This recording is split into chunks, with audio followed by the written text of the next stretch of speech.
Hello, welcome Chris Tapia, Rising the Savage Intellectual. We're going to be taking you today through a small portion of what it's like to go through a coaching call. We'll do these from time to time so people can get an idea of how we coach very different here. But also, as Chris knows, I like to give as much of, I like to take my platform and use it a lot more to push my fighters so people get to know them versus, trying to get just, BS out there. So, Chris Tapia, welcome to the show. What's up, man? What's up? Can you tell us a little bit about you? What do you compete in? What weight? Where are you fighting out of? Give us the deets. Yeah, so name's Chris Tapia. I train out of Weapons 9 in New Jersey. We're located in Dunellen. I am a fighter and also a part owner of the gym. I have a fight coming up in September 13th, so in about 2 weeks.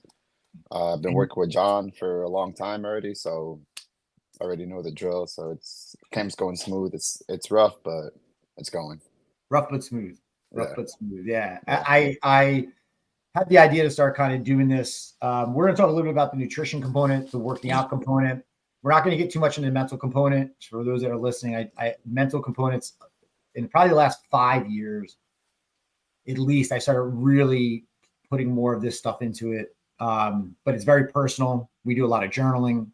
We do a lot of mental exercises. With my normal clients, and by normal I mean non-athletes.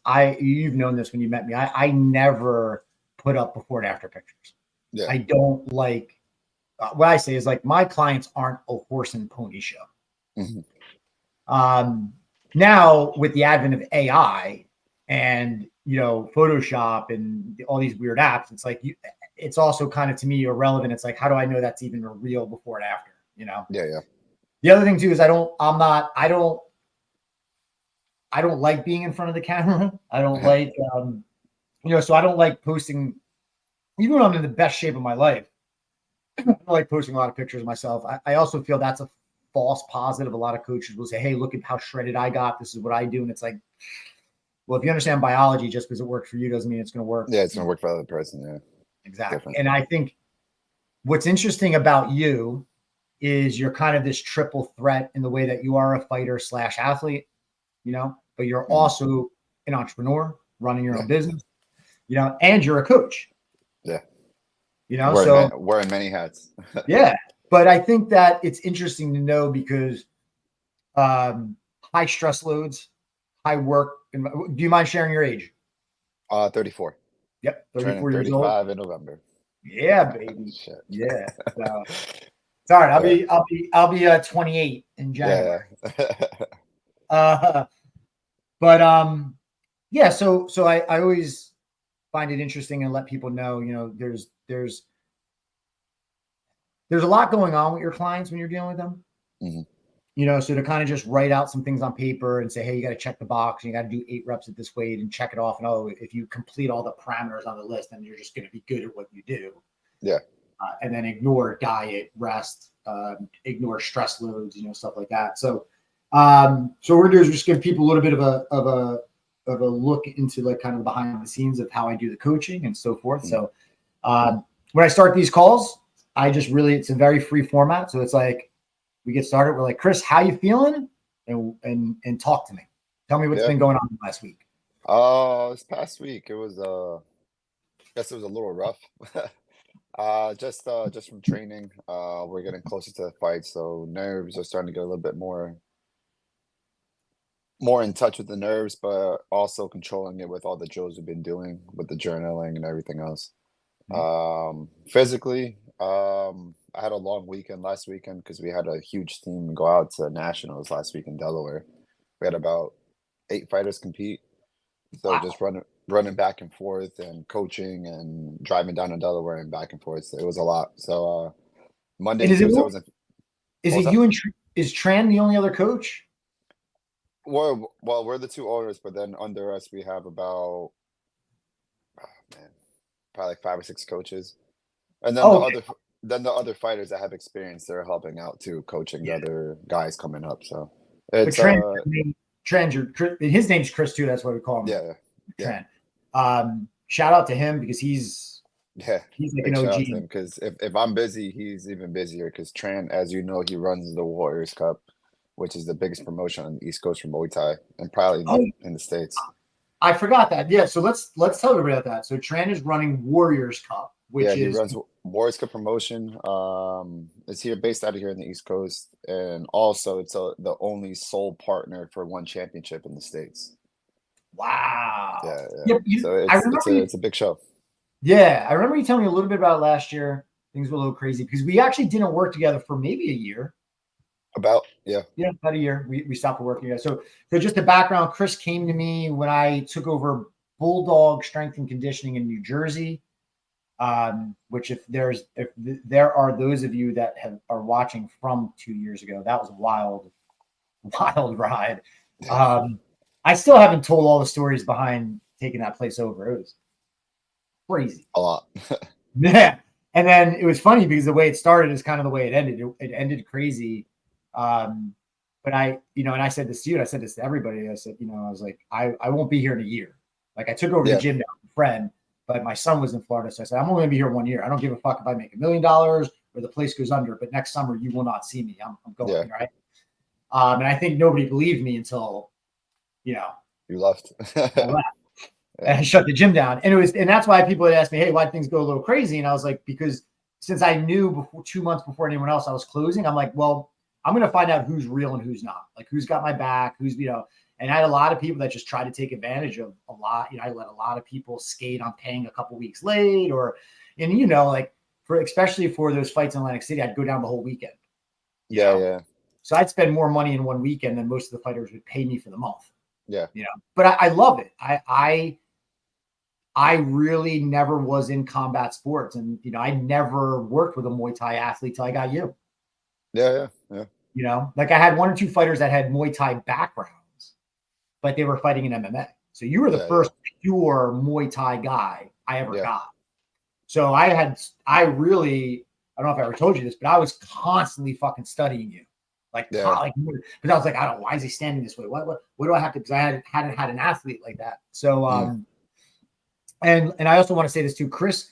Chris is not some guy who was genetically gifted and never had an injury and tell everybody a little bit about the injuries we're dealing with. Like what yeah. So I guess base of it, probably why I think I have most of my injuries on my left side is because when I was about 15, 16 years old, I completely tore my quad on my left quad, Mhm. and have a nice little indent there. But Yeah, I after remember. that, yeah, after that, it's been I rehabbed that, so that's good now.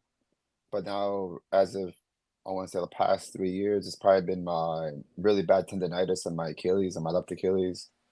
Sometimes the arch of my foot on my left foot, it's bothering me, and I want to say back in February, I ended up pulling my calf pretty bad on my left side. Gotcha. So it's been constant like work and rehab. But now I feel like I'm in a better spot now. Mhm. Especially working with John, I'm understanding my body more now and how far I can push it when I need to dial it back. So it's a process. Yeah, and if you're a coach watching this, the one thing that was great about working with you, Chris, was it's the thing I appreciate about fighters is you have to put a lot of professionals around you that are expensive. And I Yeah, don't think I don't think people understand how expensive it is to fight these days. yeah, Because are you still with the same physical therapy company? Do you yeah. still With I still go Ortho? to Earl. Yeah, I Yep. still go to Earl. I actually want to probably gonna go see him probably sometime this week just to get like a little touch up. Cool. Yeah. Um, but yeah, Yeah, and is that that's what I like. Go ahead. what We you have a say? delay. So we'll cut each other off. Good. All I was going to say was it's important as a coach to immediately start reaching out to the other people on your fighters team because as strength coaches and weight cut coaches, a lot of times we're on the bottom of the totem pole. Yeah, And it's not that we really shouldn't be in the hierarchy. We should really be a consultant to everybody. You're striking, if you have like wrestling, striking, jujitsu, right? yeah, Because what I liked about Earl and Tran was I was able to reach out to them right away. And me and Earl, he was sending me notes from physical therapy. So I knew how mm, to better train you. Yeah. And the biggest mistake I see coaches doing with their athletes is they will not communicate for every, whether it's ego of the physical therapist or ego of the coach or ego of the trainer. Is just a game you really can't have an ego in. Like you have to have firm boundaries. And shout out to Terrence because you have a Exactly. personal, you have building beasts, Terrence, great young man. And when we started working back together again, it was like, hey, I kind of have this guy, and I was like, hey, let's just work together as a team. Right? Got on a call with Terrence, no ego. Hey, Terrence was great. Like, hey, I'll let John take the lead and put it together, but I'm there for you if you need this. And great young man. If you're in New Jersey, there's two great coaches. I love Chris. He's a younger guy. You met him. He was at Bulldog. He's down the league. And Terrence, I've been following him more on social media. He's just got some good stuff, good head on his shoulder, coaches well, cues well, good kid, man. Good kid. But that's the important thing. Like you got some good people around you that are willing to say, hey, I'll talk to this, hippie sounding strength coach. And why is my goddamn fighter doing journal entries? And it's like, but I think it's important to have a good team around you. So I kind of want to jump back to that because I still want to make this less of an interview, more of a coaching call. Yeah. I need you to get into, we won't get in depth, but I need you to get into those breathing exercises in the midst. So what Chris alluded to before about, some of the exercises I gave him is we work through very simple breathing techniques and then work through journaling to try and understand a little bit deeper level of why are you getting anxiety for a fight 4 weeks out? Or some fighters no anxiety, and then the moment they're in the dressing room, they fall apart. Yeah. Or the moment they're great, but the moment the bell rings, they fucking gas out because they shoot their load and they're right. It's like those are all deep-rooted mental issues that take a while to start to uncover. Yeah. My job as a coach to stay in my lane is let me work on the surface stuff that I can uncover to create control measures. And then I also use it as an assessment. If I see anything out of alignment and you're like, oh, wow, he's really getting deep or he's really getting dark or, oh, we uncovered something I didn't know. Yeah. I use that to say, okay, now it's time to get you to a therapist. And I've sent many of my fighters to not physical, but, mental therapists, psychs. I had a really bad case of that kid that you knew that almost killed himself. Yeah. Yeah, no, it gets deep. Sometimes you start uncovering stuff that you don't know about your own self, and you're like, oh shit. Yeah. And my job is just like, let me give you a technique so that if you go, oh shit, what's coming up, you know how to pull yourself out of it. Yeah. Now, how you're going to resolve that we're going to go to someone else and work on. But at least I can keep fighters from falling apart. Yeah. And that kid he was up for 2 nights straight. He almost killed himself. The one fight came train with me for 90 days. Got into the next fight, had the same anxiety episode. I was up with him for 2 nights. But through the breathing techniques, through some very high grade, very natural supplements from Symbiotica, we were able to, and binaural beats, he won the match. Yeah. He won. And then I got him into therapy. Yeah. Which again, his coach didn't like that, but it's like, I'm not here to ride anybody's coattails. Yeah. Like, you need it as a person at that point is deeper than just fighting. Yeah. And I told all of you, like when I first coaching, like I'm not coaching you to win these fights. I'm coaching you to win these fights and then be able to be healthy and tell the story at 50. Yeah. Yeah. Right. No, that's the long game. That's the most important part. This is just temporary what we're doing now. Yeah. And the memories are forever. So you don't want those memories to be tied to the fact that you can't move your knee, you can't fucking walk. And I'm very blessed to have my son back, and we started doing jujitsu together. And I'm so happy I took care of my body because, man, I see fathers that are younger than me sitting down watching their sons being like, oh, I could never do that. Yeah, you don't want to be that guy. Yeah, and I don't want my fighters to be that guy. Yeah, exactly.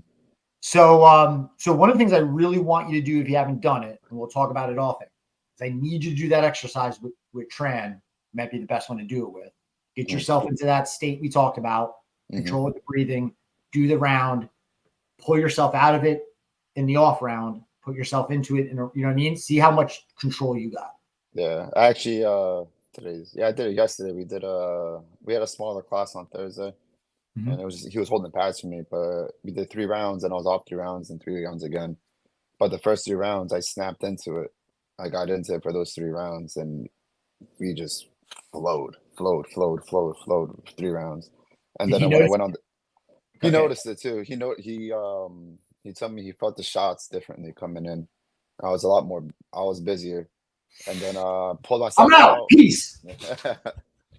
Dude, Yeah, that's like my happiest thing as a coach is when yeah, the other coaches are like, what's different? yeah. I pulled myself out of it. I got back into. I did bag work. Mhm. It's like I was going over the same combos we were working on, and then because the first 3 rounds were boxing, then I did boxing on the bag, and then the second set was just Muay Thai for 3 rounds, and same thing. I tapped back into it.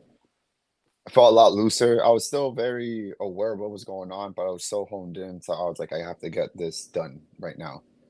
And then same thing, I pulled myself after the 3 rounds, did work on the bag, called it a night, and I had a really good session. Yeah. Make sure you journal at the end of that. Yeah, I journaled everything last night. Beautiful, Yeah, beautiful. yeah, Because I mean, this is, I think, I don't think anybody gives enough credit to the mental aspect of fighting. Like everyone just yeah. thinks, No, it's a lot. I've been searching a lot. I mean, for that one period that we weren't working together, Mhm. I was following pages on Instagram and on Facebook and looking things up. But then, to me now, how I see it now, what we do now is really simple. To a pen and paper and just writing down your thoughts. Yeah, And for a while, it could get scary. It could get scary if we let it get scary. yeah. But But but hold that's on, how you said it. you want it to get Yeah, scary. yeah, You got to you want let to it get get scary. scary. Yeah, and but then with all the breathing techniques we've been doing, you're able to hone most of that and control it. So Yeah, it's been and helping a lot. Yeah. awesome. And my thing for you is physically you've got it. You know what I mean? Like Hmm. physically you've got it. We've just got to figure out a way to now, like, funny, but right, we got to get your ninth weapon Yeah, yeah, sharpened, right? And yeah. and And that's what it what? is. Yeah. Yep. So when I say like people don't understand the mentality of it, everybody thinks it's like we'll beat the shit out of the athlete in practice, and that's going to make them tougher. And it's like I can show you, like when I look at mental toughness, it's like, and this is going to be an extreme case, but you look at a 155-pound serial killer who just without any empathy takes people's lives and destroys them, cuts them. Like, I don't think I needed to put him on a jiu-jitsu mat or a Muay Thai ring for 4 years and beat the shit out of him to make him that evil. Like, Yeah. he's Yeah. full-blown shadow because something mentally in the trauma broke. And Yeah. people don't understand that what this isn't there, the rest of this shit's going to start. Like, you still could win, but the longevity, the safety, the, You're gonna crash and burn real quick. somewhat, but when you Yeah. start understanding your darkness, and so for those that are listening, I wouldn't call it shadow work. I don't think I'm that deep in my coaching. I think what I'm doing is I'm just kind of opening up some windows and doors to say, oh shit, there's some stuff in there. Let me hold on to that. Or Yeah. like, oh, I know where that came from. Let me do some breathing, let me put it away. The idea is we'll eventually, outside of camp, find Yeah. somebody else and work with it. But inside of camp, now we're starting to understand, why, I love fighting. I love training every day. I love working out. But why am I getting anxiety fucking like I'm a 4-year-old? Well, Yeah. probably Yeah. because something happened to you when you were 4, Yeah. right? So Yeah. one of the first drills I'll give people on the mental side for fighters is I tell them we do go through a breathing exercise, breathing technique, and I want them to write about when was the first time when they were the youngest they were that they can remember violence being fun. Yeah. Right? Like, when did I enjoy it? And then we try to dig deeper, like, okay, when did violence become scary? And then when did it become fun? And when did it become an escape? And you start realizing, wow, like, you being a badass fighting for 8 rounds, a lot of it might have came before. A lot of that training came when you were before 10. Yeah. People don't Without you realize even that. knowing it. Yeah. So, Yeah. and that's not for somebody to throw it the other way and say, oh, well, that means if you're just mentally abused by 10, you don't need to train. It's, don't be It's stupid not with the analogy. that. Yeah. So tell me more about the training, because I know we're going through this. So Chris is flat-footed. So, I'm learning as I go as a coach about Muay Thai feet placement. So I watched the video you just sent me, and like, all those guys are Mm. flat. Yeah. And those guys are saying they're at the top of the I food know. chain. Yeah.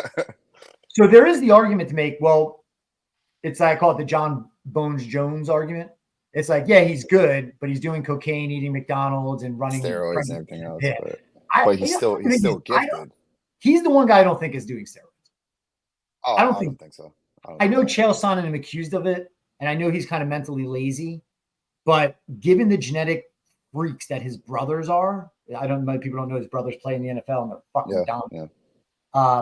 I don't think so. I just think he is that naturally genetically gifted. Yeah, I mean, you always have people and athletes like that in any sport. Like in fighting, you'll have like prime example John Jones. Then you'll have like Demetrius Johnson.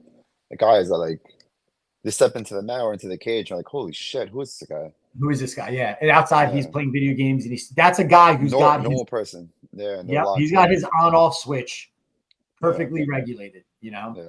Where Jones is all over the place. So I call it the John Jones effect, where it's like, I get it. He's at the top of the game, but that doesn't mean he couldn't have been way better. Yeah. Right? Yeah. But I do notice that there's a tremendous amount of, this is not just one famous, you sent me multiple people. I looked at my other fighter. I'm like, Jesus Christ, everybody's fighting flat-footed. So this is where, as a coach, you got to be humble and say, okay, I don't know if it's better for me to start putting you on a spring step. So let's go to Tran and say, okay, what are you seeing in him? So if Tran says to me, yeah, you know what, I feel like he's like a parsecond too slow, then I'm like, it might be the flat feet. But if Tran's like, no, I like it. Yeah. And if he's like, I like it, I want him flat footed because there's some reason you need to have weight on the heel, then we're not going to mess with it. Right? Yeah. That's why it's different styles too, because like, you're showing me the Russian style. Yeah, if you have like a perfect example, like you said, like the Soviet style of boxing, or even in Muay Thai or kickboxing, they're very bouncy, they're very in and out. But then you go to Thailand, they're more relaxed. But they're like I looked at some Thai ones, they're like stepping. It's almost the difference is in Thailand, they start fighting when they're 5 years old, 6 years old. So instead of having that super bouncy style, they have develop their mind and their eyes so much that they can see things coming in. They don't have to have that reaction so fast. They can just see it coming in, they'll block it right away. So it's a lot different. It's different styles and different scenarios that sometimes you have to play with that kind of stuff. Yeah, no, if you remember, is not being like so perfect at one style. You have to be able to adjust. So if I have somebody that's very more flat-footed, more relaxed, but I know that their weakness is somebody that moves more, then I'm going to change my fight style to adapt to beat them. Okay. So you want to try to be well-rounded. If I want to be on my feet and bounce around more, I could, but it's not my style. You know what I mean? Yep, 100%. Yeah. I think so. So as a coach, the way I would adjust this, if Chris's striking coach is fine with the flat foot, is I'm going to make sure that I'm really paying attention to his feet during his programming, so that he's always on a perfectly flat foot, which is predominantly what you're doing when you're training, versus me having to take you and say, okay, well, I've got to start making a subconscious neurological loop in your brain that you're, without thinking, you're always on the spring of your foot. So I might start changing the way you would do your squats, or put you on a Bulgarian split squat, but have you on the ball of your foot. Yeah. I do that with defensive backs in football. I've done that with certain football players. For offensive linemen, because people don't understand that offensive linemen are never in that perfect squat position. Their feet are a little bit center. They're up. Yeah, track athletes, stuff like that. So tell me a little bit more about how the training is going for you. We ended a strength phase. Most of Chris's reps were under 6 or 8. He had full 60-second rest periods. His tempos were very slow negatives, pauses. I'm not worried about explosion. I'm just, I'm more just worried about him controlling a large amount of weight. And then I'm looking at, now we're going to start switching you into more of a power phase and unilateral. So on Chris's program, you're going to notice you have almost the same exercises, but now you're doing a dumbbell and you're doing it in separate hands. Oh, there we go. I lost Chris. Oh, and I got him back. He's back. All right, come here. No worries. So let's talk a little bit about the program. So I sent you the exercises, and then I sent you the follow-up video. Are you comfortable with them? Yeah, no, I did exercises already. I uploaded them not too long ago. Oh yeah, I saw the upload, but I only got through the pull-ups. Okay, and then it probably take a little bit to load up. I sent 5 videos for all the workouts that I did. Yeah. And so for those of you that are listening, what I have my athletes do now, I'm not trying to nickel dime. I'm not trying to spend extra money. I haven't really seen that many great apps out there. I get younger coaches use them. That's awesome. But for me, what I do is I have my athletes set up a file folder where they share their photos with me at the end of each week. You send me the last set of every exercise. So I'm reviewing my client's most exhausted set at the end, and I'm seeing where the form's breaking down. So when I'm not a fan of online coaching, as you know, but I really love being in person with my fighters and my clients. But with Chris being 1,000 miles away, we make it work by one. He sends me the videos. We have iPhones. It's real simple if you're a coach. I get to review them at my leisure. I could be sitting by the pool. I could be sitting in my bed, whatever. They're on my phone. I can check them, and then it allows me to add a note to it. And then Chris can go ahead and correct whatever he needs to correct in that exercise. So it's a very easy way for me to keep up with my clients. I will then review them. I put notes on all the other stuff from the other week. I mean, you nailed everything. The only thing that was wrong, and I'll take the ownership of that because I didn't explain it right, was the pause squats. Yeah. 3-point pause squats are kind of a reactionary drill where your coach will tell you stop, and then you hold isometrically, go, then you'll move, but it's random. They're not set points. And the idea is that audio to muscular reaction, stop, hold, go, right? Yeah. And what is that similar to? Your coach yelling at you. Yeah. Move left. It's like you're starting to now. The biggest problem I see with coaches too, I saw this with fighters, that I don't think is a problem in other sports, but you've got to take a lot more visual cues and audio cues, like in the moment. Yeah, it's a chess match, so you're trying to figure everything out. It's at lightning speed, chess at lightning speed. Yeah, a fight's it's a speed chess. Yeah, so you'll notice. Top of that, the crowd screaming, and then between that, you have to try to see and hear your corner going, what's going on too. And if you know Tran too, Tran doesn't speak very loud, so it's hard for him. So for the most part, I have to, if I can catch a break during the fight, and I'm facing him, I'll try to look over to the corner to see what he's signaling, and then picking it up from there. Oh, okay. Yeah. So one of the things, if you remember, and we'll do this in your last week with Terrence, is you start all your reps by a visual cue. So I started doing this at the end of Bulldog. I did something different with you because I had the Hiko sticks. You remember the Hiko sticks? They're like triangles with different colors. All the colors, yeah. You do the bounding. I'd throw it at you, and then I'd yell a color, and you'd have to find a color and catch it. Yeah. So we're starting to get a lot of different things going on at the same time, which is what the fight is, right? Yeah. So what I started doing with my fighters is, let's say we're doing a rolling press, a chest press. I'll talk to your coach, and I'll be like, okay, what is going to be the visual cue for Chris to throw a jab? And if Tran, his striking coach, says the guy he's fighting always dips his shoulder, when he sees a shoulder dip, he's got to throw the jab. So instead of me saying, okay, go, when your rest period is over, I'll stand in front of you and go like that. When you see my shoulder go, you just start doing your reps. And I've started to incorporate, because there's another company I advise coaches to take a look at called S10 Fitness. Really good young coach, passed away a few years ago, unfortunately, but S10 I think they're doing well. They're all about visual cueing. They do these different, I'm starting to learn it myself. I think it's a great thing. I think it's really good to bring into the fight game. So you saw a lot of this with those boards that light up, and you got to tap all the things that light up. Yep. It's based off that science. I don't know how good all those boards are. I haven't done the research on it. Could be good, could not. But I do know if I'm standing in front of you and your striking coach says every time he dips the shoulder, I want Chris to throw a right. Every time I dip my shoulder, so it becomes after weeks of you working out, you see a shoulder dip, you're going to move. Yeah. Right. Yeah. So I'll talk to Terrence about that. We do that the last week or two. We were 3 weeks out. 2. Oh yeah, because that's right. Because so here's another important thing too. Chris told you he had to go down. Athletes, this is important. Chris goes down. He's got to spend hours driving, going to Delaware. Stress. He's not fighting. He's coaching all these guys. So we wind up scrapping most of that hard week 3. Yeah. And then you had a little bit of a calf issue. This is another thing coaches need to understand. Chris calls me and says, man, something's off my calf. It was probably more mentally bothering you than it was physically. Yeah, because now I'm you're fine. Yeah. But I was like, nope, no, we're not training. Like, as a strength coach, you cannot be afraid to tell your client you're not training today. Yeah.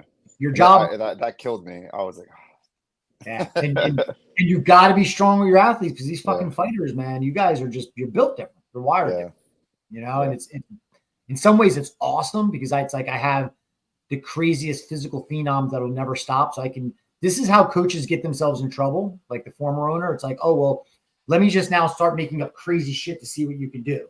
yeah. Like, no, it's the fundamentals. It's not sexy. It's not cool. It's the fundamental. Biology is not sexy. It's not cool. It's really hard to learn. Right. Yeah. And you said it. You were like, man, I was going up to all these Instagrams and you realized that, what I had to do is really simple. Just write But it. just write it and learn how to breathe a little bit better. Yeah. And I think that's where a lot of fighters and coaches get lost is because they think to get better, they need to do crazier things. No, stick to the fundamentals. Same thing with boxing, any combat sports. If And you have, Muay Thai, right? in Muay Thai, if you have solid fundamentals, that will carry you. I'm not going to teach a beginner how to throw a spinning elbow because they don't even know how to throw a jab. I'll never do that. Yeah. Yeah. And it doesn't make sense. You actually make the client worse. You make your fighter worse and all that. Yeah. So let's talk a little bit more about the strength program. I don't want to keep you too long, but tell me a little bit about how it's going. So tell me a little bit about the difference you felt, had a year off, with me, then coming back to train with me. I've had a few people do that. And it's funny because they're like, yeah, coach, I was doing what you were doing. Then we get into the program and they're like, oh yeah, I forgot about that. Oh, I forgot about that. Yeah. It's like, because it's small, simple fundamentals. Yeah. And they're easy to forget. Yeah. I always tried to, like, even when I wasn't training with you, like I remember the pull-ups that we did, those pull-ups suck. But it was a pull-up, but a lot of like negative tempo work, time under tension, and stuff like that. I've always tried to keep a handle on that, and then I'll do my own stuff. I'd work with Terrence, we'll do our own stuff too. But I like even my girlfriend's noticing now, like my body looks different now. The past, like, what's it been 4 weeks already? 3, 4 No, weeks? I don't think it's been 4. It was August 8th. I wrote the first program, so somewhere around the 10th or 12th, I think you did it. So you're under, yeah. Like And 3 I think weeks? we were 3 weeks less. 3 weeks? I think you came to me about 5 weeks out. We got 2 left.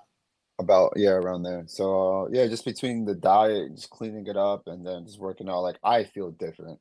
Like right now, I was done working out, and I still feel pretty, like I look pretty filled out, and I'm sitting at 151. So Science is so sexy. yeah. And I got nervous too because you told me to eat more, and then that weekend I went to Delaware, I shot up to like 161, and I was like, oh my God! And then literally the next day, I woke up, I was like 153. So it's working. It's working. Yeah. It's and not to like bore everybody with the details, but that's why you want to be careful of all these fad coaches that are online. And I don't take anything I don't want to take anything away from a 20-year-old coach. But like I just did a call right before you, old time friend up in New York City, and he's been with a coach and he was like, oh, well, she's younger, almost 30. I'm like, I'm sorry, it's not acceptable. Like at 25 years old, I was studying fibromyalgia, endometriosis, side effects of cancer. Like, and that's not saying you have to be like me, but it's like, that's why I get to kind of have that judgment. It's like, you gotta like, training is similar to financial advising. It's why, although I did really good at bringing in money, I disliked the job because you have to make decisions that are in the best interest of the long term of your client. Yeah. You can't do that unless you're educating yourself. And you can't do that unless you humble yourself and say, hey, listen, I might be really good in my area, but shit, there's all these other great coaches in all these other areas. Like, I guarantee you, I've got well over a decade, maybe 2 decades of coaching on Terrence, but I guarantee you, if Terrence and I sit down, there's going to be at least 3 or 4 things that he knows a billion times better than me. Yeah. And that's with everything. Yeah, that's with everything. There's just too much in this game to be an expert at everything. Yeah. Right. I'm glad you mentioned that. You switch over to diet and you're like, oh, I'm worried. I got to eat a lot. I said the same thing. I said, the whole world's got this fucked with the whole calorie concept. Yeah. And it's not honestly, I've never counted my calories even before you. Like I just ate when I was hungry. I knew what to eat, and for the most part, my weight cuts were pretty smooth. Yeah. And you don't have major weight cuts in Muay Thai. I did learn that. You don't have major weight Yeah, I'm You not. I'm guys, not cut. are you weighing in the same day? No, the day before. Okay, good. Okay, Yeah, good. I day love before. that.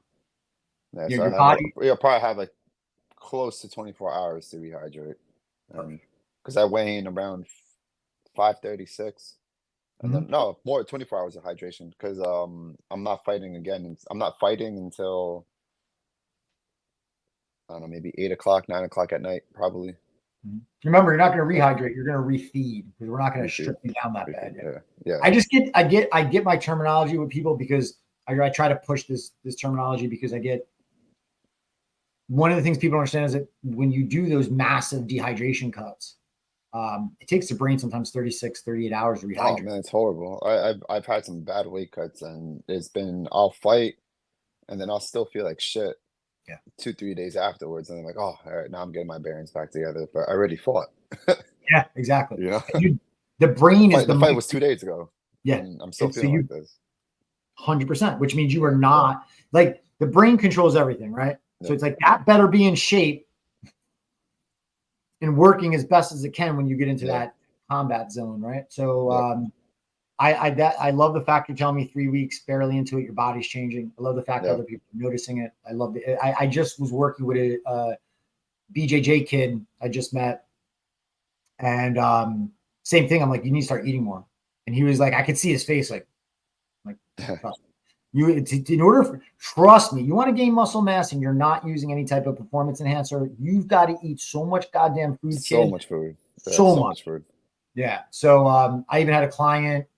He's a non-athlete, but he has diabetes. He has a couple other issues, and his trainer was kind of putting him on a restricted diet. He's like, "Oh, I guess I could eat less." I'm like, "I'm going to tell you right now, I haven't looked at the program. You got to eat more."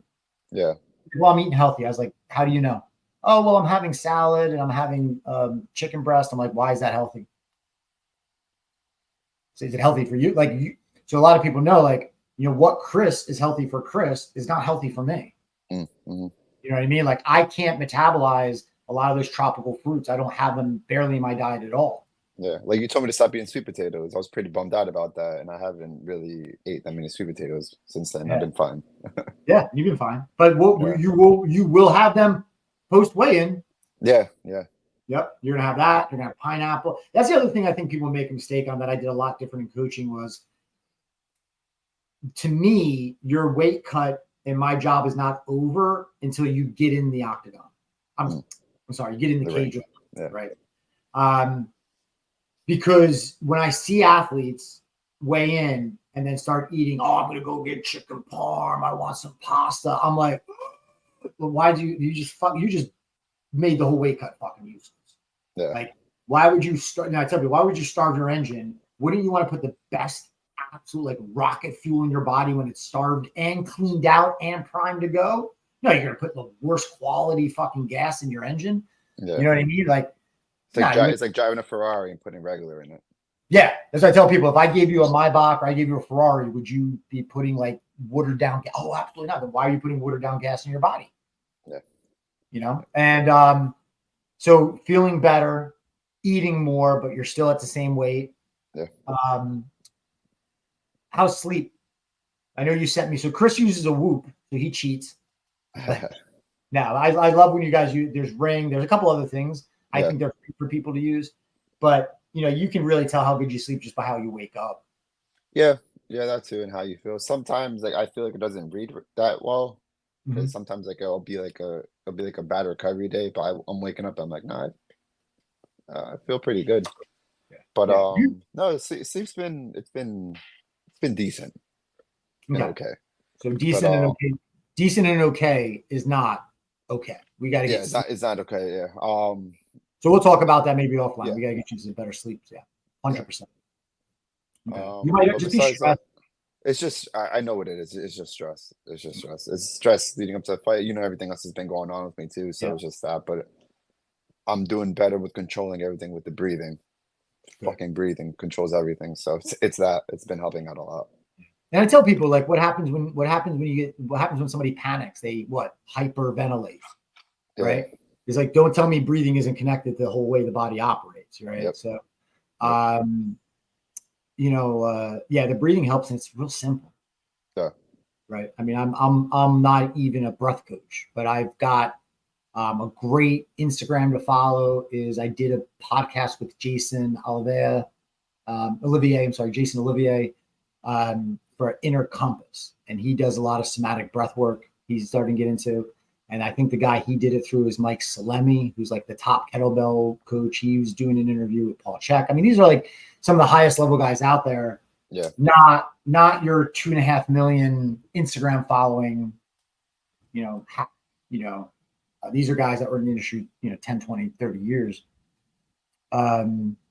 Breathing's good. We got to fix the diet. Have you done the workout yet? Oh yeah, you sent me the videos. The new workout. Yeah. Yep. I'll take a look at that. What questions do you have for me? We're at about 40 minutes. I mean, we covered pretty much everything we've been going through. So it's just almost that time, so I'm just counting down the days to get back in there. I decided to do this jiu-jitsu tournament. Yeah. I saw you signed up for it, so I got it, dude. Man, I've been putting this off for 2 years. Yeah, just do it. Just get in there, and once that one gets out the way, there's gonna be more coming in. Well, it was closing the gym, moving to Florida, fighting to get my son back. You're running a gym, you're working a full-time job, you're moving. So Chris is going through a move. That's always annoying and stressful as hell. Even if everything in your life's going good, a move is stressful. Yeah. And as an athlete, you have to understand the stress levels. Like people like, oh yeah, what's the big deal? No, trust me, that's stress. And if you lose an hour of sleep each night over the course of a week, that's going to affect your weight cut. It's going to add up. Yeah. So what I'm going to do is we'll wrap up real quick on camera, then we'll jump off recording and we'll go over some of. So for those out there, I really won't do, unless my athlete's very comfortable, I really won't do a lot of the mental stuff that we do. It's extremely private. I have all my clients' journal. I don't require any of my clients to read their journals to me. I might just say, show me your writing. But those are, as you said, is like, man, I didn't realize you had the power to solve your problem all along. You just needed one person to say, hey, just do some breathing and writing. You sure? Yeah. I'm sure, and boom, there you go. And even with Chris, the one thing I will say on that is I gave him a different exercise, and that opened up some demons and some doors. And we're like, all right, we're going to close that. We're going to go to another one. But see, as a coach, in my notes, I have, we're going to come back to that right after camp. Yeah. Right. I might refer you out to somebody. Right. But that might be a whole nother, like, we're going to unlock a whole nother level of mental strength for you. Yeah, and that's like, and stuff like that. Like it is scary, but it's also exciting because I know if I can conquer that, then what else is out there? So that's something I am looking forward to start peeling back those layers little by little and seeing what's going on. Yeah. So to wrap up, can you tell me a little bit about what are the major things that stick out to you that's very different from my programming or our programming here versus what you've seen before? Not in a bad way, but I would say how simple it is. I love when it starts with, don't take this the wrong way, coach. Yeah, no, but it's like you can't. It's fucking hell. No. I mean, it's hard work. I mean, if you wanna get good at something, you have to put in the work. But just realistically, it's how simple it is. Yeah. I take that as a big compliment. It's super simple. I take that as a compliment. I take that as a huge compliment. Yeah. That's why I got into a lot of conflict with other camps fight coaches. Because I'm like, we don't fucking need to overcomplicate this. You're overcomplicating it to create a subconscious need of your client for you so you can pay your bills. I'm not about that. Yeah. I'm not about that. I don't need to take, I was about to go down a negative road. Let me peel back a little bit. Breathe.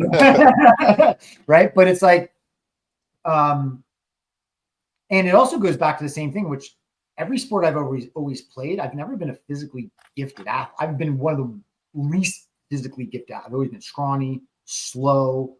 But what made me enjoy the sport and made me at least decent, and by decent, I meant my teammates didn't think I was a detriment. Yeah. Like whatever sport I played, no matter how bad I started, by the time I got to the point where I was starting, they're like, okay, thank God Billington's there. Yeah. Versus, oh shit, now everybody's got to play harder because here comes John, right? Yeah. So to me, it's all about like, how do I put it? Like the basics, just the basics. And the basics are simple. They're not sexy. They're just hard to be persistent and consistent. Yeah. Because it's not sexy. And it's like, I remember one client came into me one day when we were in Bulldog, and he was like, whoa, I'm doing the same thing. I'm like, because you fucking haven't gotten past it. Yeah. What am I doing? I was like, past this level, it's like the next one. Yeah, like I'm not going to give you another exercise when the base level exercise that is the foundation for the next step you're not mastering. Why? Because you're fucking around, you're drinking on the weekends, and then you come in here and you can't stabilize, and you're telling, I was like, I don't know, maybe it's a diet, maybe it's a sleep, but whatever it is, it's you not doing what you're prescribed. And therefore we're not elevating it because you're bored. Yeah. Simple as that. You know, like you said, I don't care how many times you come in and tell me you want to learn a spinning fucking heel kick or a spinning elbow. If you can't throw 1,000 perfect jabs, we're not going further than the jab. Fundamentals. Fundamentals. And I don't know Muay Thai as much, but when I look at like MMA, I've always been a UFC fan since one. You know, I was saying this to somebody else, like, look at all of the submissions, like 90% of the submissions are very simple submissions you learn as a white belt. Armbar, choke. Well, you're not seeing people pulling Venezuelan neckties and once in a while you'll see like a twister or whatever, but once in a while, right? Yeah. Once in a while. So what does that tell you? Fundamentals. What is the best fucking punch in the world? The jab. Right? You have a good job. Look at I'm actually reading. I'm gonna start reading his book soon. Andre Ward. Andre Ward went his whole career. You're talking my day. Yeah, went his whole career with his left hand because that was his jab. He barely threw his right hand, but he controlled all his fights with his jab, with his jab. And it's deadly, man. It's deadly. Yeah, and whenever I've gone, like I've always had a lot of fun going and training with my athletes. And I know I'm training with, high level athletes, guys like you, guys that are fighting in MMA at pro levels. So I know when I go sparring, I'm about to get my ass kicked. Like I don't have delusions of grandeur that I'm going to walk, right? But I've always been complimented on two things. They're like, if it's sparring, like, damn, dude, your jab is like, and I'm because I know that I'm probably not going to catch this guy with a hook or an uppercut, but I know if I fucking stick this jab in his face 1,000 times, at least half the round I won't get my ass whooped. Yeah, and it's annoying. It is annoying, and it throws you off your game. And the same thing with jiu-jitsu. The one compliment I've gotten is they're like, wow, man, you really retain guard. And I'm like, dude, I don't know more than 2 submissions. But I know how to just protect myself, like hanging my guard, right? And I enjoy those sports doing it that way. And I bring that to training. Like, why are we going to start doing rubber bands attached to everything with fucking bands on? You know what I mean? Like, well, why are we trying to squat 500 pounds when you can't do your body weight on one leg when we know 80% of the time you're on one leg in your sport? Right? So, I mean, that's why I like working with guys that are fighters / coaches, because you get that. Yeah. Fighters who are also coaches are more coachable. And then coaches need coaches. Yeah. I go to coaches. Like I go out. I did that with 1 or 2 fighters when I was at Bulldog. I referred out to a guy that was up at Lifetime Fitness because I'm like, you know what? I don't do a lot of calorie-based cutting. I do more hormonal-based. But Brian was a guy up there who just knew his shit with calories. And that was I was telling that story before your call was we had a fighter, you know who she was. Oh, to this day, probably one of my top 3 regrets as a coach that I should have. I at one point said, I'm not coaching you if you want to go in a calorie deficit. So it was a fighter who had their thyroid removed. And this is the first weight cut they were doing with the thyroid. I'm like, that's your alternator / regulator and hormones. Like, you can't just go into a deficit. That's where the whole calorie game gets blown up. Yeah. And she was on 300 fucking calories a day, 300 liquid calories. We had her on like 8, 9 different supplements to get the BCAAs and the aminos, and just to get the basics in her. And she wasn't dropping weight. It's not going to happen because you don't have anything to regulate it. Yeah. So it's like she was like, and then she got knocked the fuck out bad, like face planted out. Yeah. And I remember like 2 weeks before the fight, I was like, I don't want you to do it. I won't coach you if you do it. Like, you're going to hurt yourself, short term, long term. And the fighter said to me, well, I could tell they were having trouble saying this to me. I said, you're going to do this whether I help you or not. Yeah. And she was like, yeah. And I was like, so I talked to 2 other coaches. I was like, I'm so against doing this. And my one friend said to me, he goes, you know what?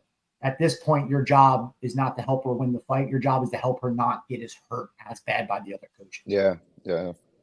And I sent her up to another gym, to another coach. Two of us worked together on it. And obviously, why did she get knocked out? She cognitively couldn't perform because the brain was fucking shutting. Yeah, it's not there. You're not all your boxes aren't checked out at that point. So and I still to this day I regret it. Still to this day I wish I would have stood up and been like, no, I will not coach you, and the rest of you coaches are assholes. Because you remember I was fighting with coaches all the time. But it's also another reason why I respect Trent. And why I respected certain coaches I did respect, that they were always very open-minded. They always communicated with me well. Earl, you know what I mean? Like, so, you got a good staff. You got a good team behind you. I'm going to wrap up the call because I don't know how much time you have. We're at 51 minutes. I still want to go over the mental and the journal stuff with you, off air. So I appreciate your time. Of course. If you're a Muay Thai fighter out there, please give Chris and his school a follow. You will not regret it. Give me your Instagrams. I push Instagram. Instagram for the gym is a Weapons Design Muay Thai. Mm-hmm. And just my personal out? Instagram. Yeah, Weapons Design Muay Thai gym. Is it? I gotta check. I'll put them in the description so everybody. Yeah. So Weaponized Muay Thai. We're located in Dunellen, New Jersey, basically Central Jersey. And then myself is _ Tapia _89 for my social media. And my social media is, I'll post up some funny stuff, but it's mostly fights. Yeah, but just so people can get a hold of you, and Chris coaches. So your fights 13th. So I'd say about the 20th. Like, you want to learn from one hell of a guy who understands coaching, physiology, and Muay Thai. Yeah, I've been in the game for a long time. It's been 12 years, I want to say. On and off 12 years, but yeah, I coach. If you don't know anything, up to high level athletes, we do it all here. Yeah. So you guys, if you're into Muay Thai, you're in the Jersey area, you're traveling, look up Weapons 9, Dunellen, New Jersey. Check out Trent. Check out Tapia. I'm going to hit the music, hit the button. Please stay online, and then I'll be right back with you, my brother. So everybody out there, thank you so much, Chris Tapia, Weapons 9. Not August, September 13th. Yep. Where online can they watch the fight? This is Warriors Cup, right? It'll be Warriors Cup actually has a website. It's Warriors Cup TV. You can stream it on there. Perfect. All right, guys. And it's Friday the 13th, so it's even better. Oh, yeah. We're gonna do some blood moon rituals. I'm gonna open. No, I'm just kidding. All right, guys. Thank you so much. Yeah, shut that one off. We'll get into it. All right, everybody. We got this. We're gonna throw a little outro music, and we're out.